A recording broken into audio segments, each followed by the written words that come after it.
దళితులకు అన్యాయం జరిగితే సహించేది లేదు. జనసేన పార్టీ గన్నవరం నియోజకవర్గం సమన్వయకర్త చల్లమల శెట్టి రమేష్ బాబు వెల్లడి. కృష్ణా జిల్లా గన్నవరం బాపులపాడు పంచాయతీ కార్యాలయంలో అంబేద్కర్ జయంతి వేడుకలు ఘనంగా నిర్వహించారు.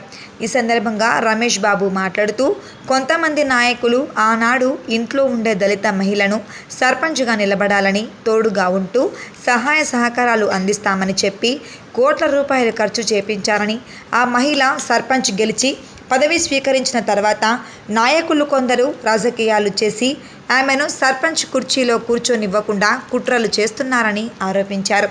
దళిత మహిళ అనే చులకనగా భావంతో ప్రవర్తిస్తున్నారని, సర్పంచ్కు అన్యాయం చేయాలని చూస్తే సహించేది లేదన్నారు. పెద్దలు, నాయకులు పద్ధతి మార్చుకోవాలని, లేదంటే ఈ విషయంపై తగు చర్యలు తీసుకుంటామని రమేష్ బాబు హెచ్చరించారు. మహిళ ఆవిడ బడుగు బలహీన వర్గాల నుంచి వచ్చిన అటువంటి సర్పంచ్ గారు మాలా కమ్యూనిటీ నుంచి ఈ స్థానానికి రావడం, ఇక్కడికి పోటీ చేసి గెలిచి ఇక్కడ రావడం జరిగింది. అలాగే ఈవిడి గారి యొక్క భర్త మాదిగ కులానికి సంబంధించినటువంటి వ్యక్తి. వీళ్ళకి ఖచ్చితంగా అన్యాయం జరిగింది. నాకే కాదు, ఈ గ్రామంలోనే కాదు, ఈ 40 గ్రామాల ప్రజలందరికీ తెలుసు. ఎందుకంటే నేను తీవ్రంగా వ్యతిరేకించడానికి సూచాయిగా అందించాను. ఆవిడికి న్యాయం జరగాలి, ఆవిడికి కష్టపడి గెలుచుకున్నారు, ఆవిడికి అన్యాయం జరగకూడదని చెప్పేసి నేను ఎన్నోసార్లు అందించడం జరిగింది. అయినా నిర్లక్ష్యం జరుగుతుంది. జరగడానికి ముఖ్య కారణం ఆవిడ బడుగు బలహీన వర్గం కాబట్టికే. బడుగు బలహీన వర్గం అయితే అన్యాయం జరుగుద్దా? నా కంటలో ప్రాణవంతంగా అన్యాయం జరిగితే నాకు తెలిస్తే నాకు నిద్ర పట్టదు. ఆ ఉద్దేశంతోనే ఆవిడని కావాలని చెప్పి ఇంట్లో ఉన్న వాళ్ళని ఈ హనుమాన్ జంక్షన్ లో స్థానిక పెద్దలు, నాయకులు, వైఎస్ఆర్ పార్టీ, కాంగ్రెస్ పార్టీ నాయకులు డాక్టర్ దుట్ట రామచంద్రరావు గారు ఆవిడని ఇంటి నుంచి పిలిపించి, మీరు పోటీ చేయాలి, తక్కువ ఖర్చుతోటి మిమ్మల్ని గెలిపించుకుంటాం, మీరు పంచాయతీని మంచిగా పరిపాలించాలి అని చెప్పడం జరిగింది. బాగుంది. కానీ ఆవిడ గారు స్థాయికి మించి ఎన్నో కోట్ల రూపాయల మీదే ఖర్చు పెట్టడం జరిగింది. గెలుచుకున్నారు, కష్టపడ్డారు, గెలుచుకున్నారు. కానీ ఈ రోజున మరి పెద్దలందరికీ కనబడుతుందో లేదో తెలియదు. కానీ ఈవిడికి బాధ్యత నుంచి బాధ్యతకి నిర్లక్ష్యం చూపిస్తున్నారు. నిర్లక్ష్యం తప్పు, కరెక్ట్ కాదు. పెద్దలందరూ కూడా గమనించుకోండి.